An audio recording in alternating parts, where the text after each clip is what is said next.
Hello નમસ્તે કેમ છો વિદ્યાર્થી મિત્રો આપનું હાર્દિક સ્વાગત છે ગુજુ ફાર્મસીમાં.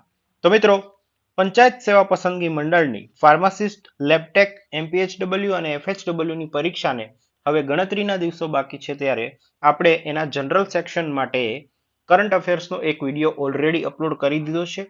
એ કરંટ અફેર્સ જે છે એ તમારી પરીક્ષામાં તમને નેશનલ, રિજનલ અને ઇન્ટરનેશનલ લેવલના જે કરંટ રિલેટેડ સવાલ છે એમાં હેલ્પફુલ થશે. આ કરંટ અફેર્સ છે એ તમારા સિલેબસનો એક ટોપિક એવો છે કે current affairs related to your field, એટલે કે તમારો જે મુખ્ય વિષય છે, ફાર્માસિસ્ટ હોય, લેબટેક હોય, એમપીએચડબલ્યુ હોય કે એફએચડબલ્યુ હોય, દરેકનો જે મુખ્ય વિષય છે મેડિકલ સાયન્સને રિલેટેડ ક્વેશ્ચન્સ, તમારા ફિલ્ડને રિલેટેડ ક્વેશ્ચન્સ એની અંદર પૂછાય છે. બરાબર, જેમ કરંટ રિલેટેડ નોર્મલ ક્વેશ્ચન્સ હોય છે, એમ તમારા ફિલ્ડના રિલેટેડ જે પણ કરંટ સંશોધન થયેલા હોય એના સવાલ પણ હવે પરીક્ષાની અંદર પૂછાય છે. ગૌણ સેવાની પરીક્ષા વખતે આપણે આ વિડીયો તૈયાર કરેલો, પણ જે તે સમયે અપલોડ નહોતો થઈ શકેલો. એ વિડીયોને આપણે ઇમ્પ્રુવમેન્ટ કરી એમાં નવું જે હમણાં સંશોધનમાં ફેરફાર થયેલા હોય તમારા ફિલ્ડને રિલેટેડ એ એમાં એડ કરી અને આ વિડીયોને ફરીથી ઇમ્પ્રુવ કરીને તમારી સામે મૂકી રહ્યા છીએ. હજુ એક વિડીયો આના પછી પણ અમે મૂકવાના છીએ. એક્ઝામ પહેલા ઓછામાં ઓછા 2 થી 3 વિડીયો તમારા ફિલ્ડને રિલેટેડ કરંટ અફેર્સના સવાલો સાથે અમે મૂકીશું. જનરલ કરંટ અફેર્સનો વિડીયો ઓલરેડી અપલોડ થઈ ગયો છે, તમે ના જોયો હોય તો જોઈ લેજો. આ ક્વેશ્ચન માટે જે અહીંયા વિડીયો તમારી સામે રાખી રહ્યા છે એમાં અમે ઘણા ક્વેશ્ચન્સની અંદર તમને કમેન્ટ કરવાનું કહીશું. જે પણ ક્વેશ્ચનની અંદર કમેન્ટ કરવાનું કહીએ તો એના વિશે સર્ચ કરો, આવડતું હોય તો જવાબ આપો. એ એટલા માટે કે એને રિલેટેડ બીજા ફેક્ટ્સ છે એ તમારા સુધી પહોંચી શકે. છતાં પણ આ વખતથી આપણે એવો ફેરફાર કરવાના છીએ કે જે પણ વિડીયોની અંદર અમે તમને કમેન્ટ્સ કરવા માટે કહીશું એના રિલેટેડ કમેન્ટ્સના આન્સર અમે નેક્સ્ટ વિડીયોની અંદર તમને અપડેટ આપી દઈશું. તો દરેક વિદ્યાર્થી મિત્રોને સમજાઈ ગયું હશે કે આ કરંટ અફેર્સનો જ વિડીયો છે, પણ તમારા ફિલ્ડ રિલેટેડ ક્વેશ્ચન્સ આમાં ઇન્ક્લુડેડ હશે. તો ચાલો સ્ટાર્ટ કરીએ. ફર્સ્ટ ક્વેશ્ચન છે, સરકાર દ્વારા ઝૂવિન નામનું ડિજિટલ પ્લેટફોર્મ લોન્ચ કરવામાં આવેલું છે, એ કયા પ્રકારની મેડિકલ સપ્લાય માટે ઉપયોગી થશે? બરાબર, તો ઝૂવિનનું જે પ્લેટફોર્મ છે એ કયા પ્રકારની સપ્લાય માટે ઉપયોગી થશે? તો ઓપ્શન સી અહીંયા આપણો સાચો જવાબ છે. બરાબર, એઆરવી અને એએસવી માટે. એઆરવી અને એએસવી નું ફૂલ ફોર્મ તમારે નીચે કોમેન્ટ કરવાનું છે. બરાબર, એઆરવી શું છે અને એએસવી શું છે એનું ફૂલ ફોર્મ તમારે નીચે કોમેન્ટ કરવાનું છે. ક્લિયર છે વિદ્યાર્થી મિત્રો? ઓપ્શન સી અહીંયા આપણો સાચો જવાબ છે. યાદ રાખજો, ઓપ્શન સી ઝુવિનના પોર્ટલ માટે કેનો જે છે મેડિકલ સપ્લાય માટે ઉપયોગ થશે. આગળ વધીએ. પછીનો ક્વેશ્ચન છે, તાજેતરમાં એક રિસર્ચ અનુસાર હેન્તા વાયરસના ફેલાવા માટે કઈ પ્રજાતિ જવાબદાર, એટલે કે કઈ પ્રજાતિનો જીવ જે છે જવાબદાર હોવાનું જાણવા મળ્યું છે? તો ઓપ્શન એ એટલે કે બ્લેક રેટ જે છે આપણો સાચો જવાબ છે. બરાબર, બ્લેક રેટ જે છે એ હેન્તા વાયરસના ફેલાવા માટે જવાબદાર હોવાનું જાણવા મળેલું છે.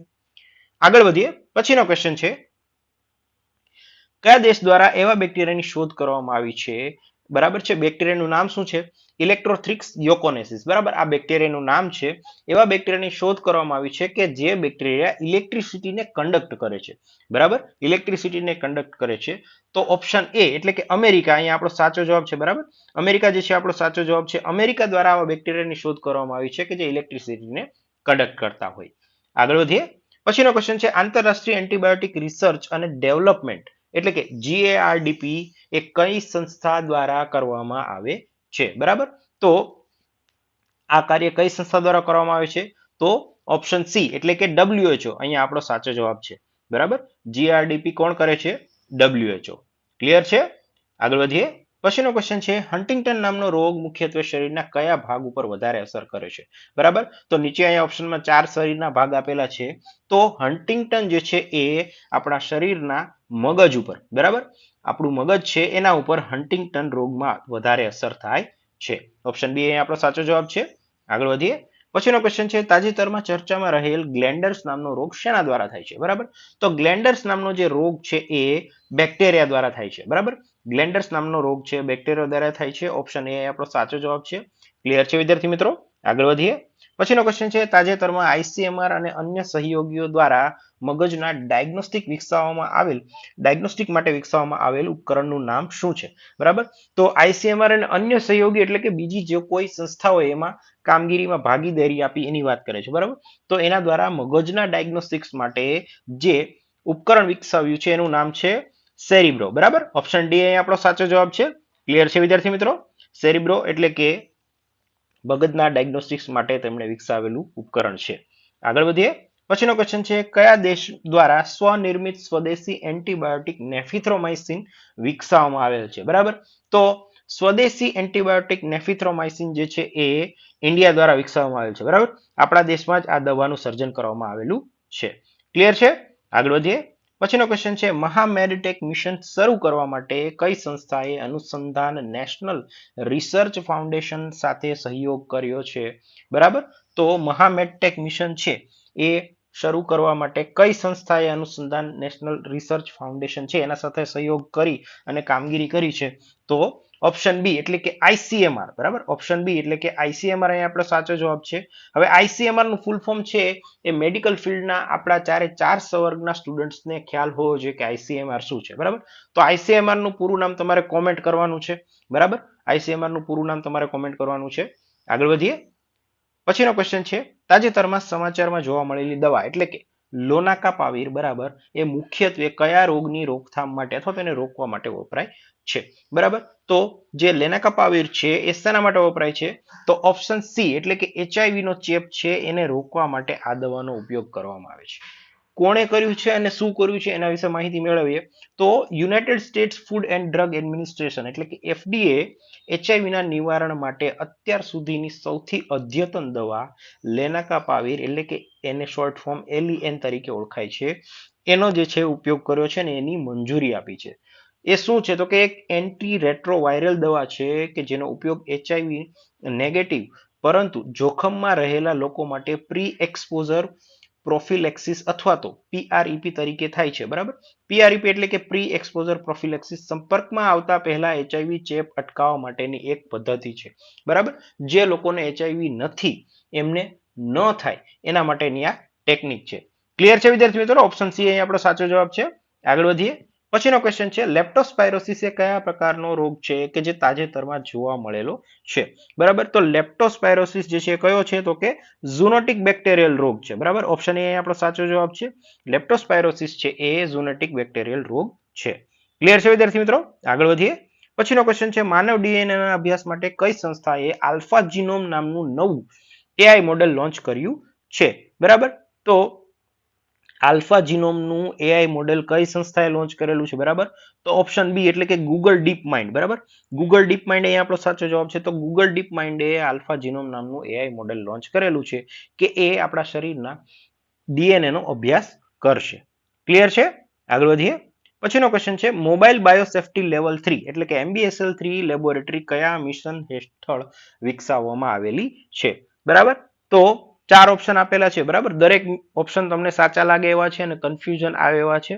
તો અહીંયા ઓપ્શન બી એટલે કે પ્રધાનમંત્રી આયુષ્માન ભારત સ્વાસ્થ્ય માળખાગત મિશન છે એ મિશન હેઠળ MBSL3 ની લેબોરેટરી જે છે વિકસાવવામાં આવેલી છે.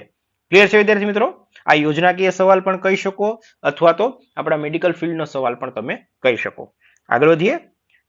પછીનો પ્રશ્ન છે, તાજેતરમાં કેરળમાં નોંધાયેલા નિપાહ વાયરસનું કુદરતી યજમાન કઈ પ્રજાતિ છે? બરાબર, તો નિપાહ વાયરસ જે છે કોના દ્વારા ફેલાય છે એવું ટૂંકમાં તમને પૂછવામાં આવેલું છે. બરાબર, તો નિપાહ વાયરસ છે એ કોના દ્વારા ફેલાયો છે તો કે ચામાચીડિયા દ્વારા. બરાબર, ઓપ્શન એ આપણો સાચો જવાબ છે. નિપાહ વાયરસની શરૂઆત જે છે ચામાચીડિયા દ્વારા થઈ હતી. આગળ વધીએ. તાજેતરમાં કયા રાજ્યે સુસુપ્ત ટ્યુબરક્યુલોસિસ ઇન્ફેક્શન એટલે કે LTBI શોધવા માટે CYTB એટલે કે સ્કિન ટેસ્ટ શરૂ કર્યો છે? બરાબર, તો કયા રાજ્યમાં જે છે એ સ્કિન ટેસ્ટની શરૂઆત થઈ છે? શેના માટે તો કે ટીબીના જે સેલ્સ છે, બરાબર, ટીબીના જે સુસુપ્ત સેલ્સ છે એના ઇન્ફેક્શનને શોધવા માટે. બરાબર, તો ઓપ્શન બી એટલે કે કેરળની અંદર. બરાબર, કેરળની અંદર જે છે આ પ્રકારનો જે CYTB એટલે કે સ્કિન ટેસ્ટ છે એની શરૂઆત થઈ છે. હવે એ જાણીએ કે આ પરીક્ષણની અંદર શું થાય છે. બરાબર, તો નેશનલ જે ટીબી નાબૂદી કાર્યક્રમ છે, બરાબર, આપણો રાષ્ટ્રીય ટીબી નાબૂદી કાર્યક્રમ છે એના હેઠળ આવી રીતે સુસુપ્ત ટીબીના જે ઇન્ફેક્શન છે એને શોધવા માટે સ્કિન ટેસ્ટ કરવામાં આવે છે અને એમાં શું કરે છે? બરાબર, તો કે એમાં ESET6 અને CFP10 નામના માઇકોબેક્ટેરિયમ ટ્યુબરક્યુલોસિસના વિશિષ્ટ એન્ટીજનનો ઉપયોગ કરવામાં આવે છે. બરાબર, એના વિશિષ્ટ એન્ટીજનનો ઉપયોગ કરવામાં આવે છે અને આ ટેસ્ટ જે છે કેવી છે તો કે જે ટીબીના જે સંશોધન માટેની જે ટેસ્ટ છે મેન્ટોક્સ અને આઈજીઆરએ એના કરતાં પણ આના પરિણામ જે છે વધારે સચોટ છે. અને બીજું કે આ જે પરિણામ મેળવવામાં આવે છે એમાં એને લોહીના નમૂનાની જરૂર પડતી નથી. ક્લિયર છે વિદ્યાર્થી મિત્રો? પછીનો ક્વેશ્ચન છે, તાજેતરમાં સમાચારમાં જોવા મળેલી લેક્નેમેબ દવાનો ઉપયોગ કયા રોગની સારવાર માટે થાય છે? બરાબર, તો લેક્નેમેબ દવાનો ઉપયોગ જે છે એ ઓપ્શન ડી એટલે કે અલ્ઝાઇમર, બરાબર, અલ્ઝાઇમરની સારવાર માટે થાય છે. ક્લિયર છે? આગળ વધીએ. પછીનો ક્વેશ્ચન છે, સિકલ સેલ રોગ માટે ભારતની પ્રથમ સ્વદેશી CRISPR આધારિત જનીન ઉપચારનું નામ શું છે? બરાબર, તો જનીન ઉપચારની પદ્ધતિ છે એનું નામ શું છે અહીંયા તમને પૂછવામાં આવ્યું છે. તો ઓપ્શન સી એટલે કે બિરસા 101 જે છે આ પદ્ધતિનું નામ છે. હવે બિરસા 101 છે શું છે? તો કે સિકલ સેલ ડિસીઝ માટે ભારતની પ્રથમ સ્વદેશી clustered regularly ઇન્ટરસ્પેક્ટ short palindromic repeats આધારિત જનીન પદ્ધતિ છે. એનું નામ શું છે? તો કે બિરસા 101. તે CSIR વૈજ્ઞાનિક અને ઔદ્યોગિક સંશોધન પરિષદ અને જે institute of genomics and integrative biology છે એના દ્વારા વિકસાવવામાં આવેલું છે. તો કઈ કંપની દ્વારા વિકસાવવામાં આવેલું છે એ પણ માહિતી આપેલી છે અને એનું નામ શું છે એ પણ અહીંયા તમને કહેવામાં આવેલું છે. બરાબર, રોગ કયો છે? સિકલ સેલ, એ પણ તમારે યાદ રાખવાનું છે. અને એને ઉપચાર માટે કઈ પદ્ધતિ છે તો એનું નામ પણ તમારે યાદ રાખવાનું છે. ક્લિયર છે? આગળ વધીએ. પછીનો ક્વેશ્ચન છે, તાજેતરમાં સમાચારમાં જોવા મળેલી GLP-1 દવા કયા રોગની સારવાર માટે વપરાય છે? તો GLP-1 નામની જે દવા છે એ ઓપ્શન ડી એટલે કે સ્થૂળતા માટે, બરાબર, સ્થૂળતા માટે જે છે એની સારવાર માટે વપરાય છે. હવે આ દવા શું કરે છે એ જાણીએ. બરાબર, તો GLP-1 છે એ ખરેખર એક રિસેપ્ટર એગોનિસ્ટ છે. બરાબર, એનું કામ શું છે? તો કે ટાઈપ 2 ડાયાબિટીસની સારવારમાં વપરાય છે અને પુખ્ત વયના જે સ્થૂળતા ધરાવતા લોકો છે એમની સારવાર માટે ઉપયોગ કરવામાં આવે છે. હાલમાં જે દવા જે છે ઇન્જેક્ટેબલ ફોર્મમાં અવેલેબલ છે. ઓરલ ફોર્મની અંદર આ દવાને વિકસાવવા માટે કામગીરી ચાલુ છે. બરાબર, એનું મુખ્ય ઉદાહરણ લઈએ તો સેમાગ્લુટાઇડ અને ટિર્ઝેપેટાઇડ જે છે એ આપણા દેશની અંદર અત્યારે અવેલેબલ છે.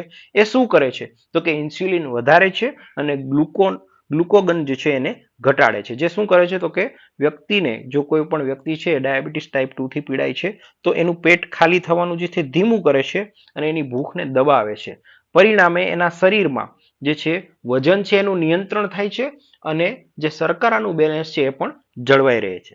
ક્લિયર છે વિદ્યાર્થી? તો આ હતા આપણા મેડિકલ ફિલ્ડ અને ફાર્મસીને લગતા કેટલાક ટેકનિકલ કરંટ અફેર્સના સવાલો. આઈ હોપ આ વિડીયો તમને ગમ્યો હશે. આ પાર્ટ 1 છે. હજી પાર્ટ 2 અને જરૂર પડશે તો આપણે પાર્ટ 3 નો વિડીયો પણ બનાવીશું. જે પણ ક્વેશ્ચન્સની અંદર તમને કમેન્ટ કરવાનું કહેવામાં આવેલું છે, કમેન્ટ જરૂરથી કરજો, આન્સર આપજો. ન આવડે તો ચિંતા ન કરતા, નેક્સ્ટ વિડીયોની અંદર આપણે તેનો આન્સર જરૂરથી આપીશું. જે પણ વિદ્યાર્થી મિત્રો પહેલીવાર વિડીયો જોઈ રહ્યા છે તેમને ખ્યાલ નથી તો તેમને જણાવી દઈએ કે ગુજુ ફાર્મસીની અંદર આવી રીતે તમને ટેકનિકલ કરંટ અફેર્સ નહીં પણ જે જનરલ કરંટ અફેર્સ છે તેના પણ વિડીયો મળી રહેશે અને જે જનરલ સબ્જેક્ટ છે તેના પણ વિડીયો મળી રહેશે. જો તમને આ વિડીયો ગમ્યો હોય તો વિડીયોને લાઇક કરજો, તમારા અન્ય વિદ્યાર્થી મિત્રો સાથે શેર કરજો. તમારા જે પણ વિદ્યાર્થી મિત્રો છે એ ફાર્મસી, લેબટેક હોય, MPHW અથવા FHW ની તૈયારી કરી રહ્યા હોય તો તેમના સુધી આ વિડીયો પહોંચાડજો. જો તમે પહેલી વાર આ વિડીયો જોઈ રહ્યા છો અને ગુજુ ફાર્મસીને હજુ સુધી સબસ્ક્રાઇબ નથી કરી તો ચેનલને સબસ્ક્રાઇબ કરી દેજો, કારણ કે આ રીતના જે મેઇન ટોપિક છે તેના રિલેટેડ અને જનરલ ટોપિક છે તેના રિલેટેડ પરીક્ષામાં ઉપયોગી એવા વિડીયો અમે તમારી સામે લાવતા રહીએ છીએ. ફરી મળીશું એક નવા વિડીયોમાં. ત્યાં સુધી થેન્ક યુ વેરી મચ.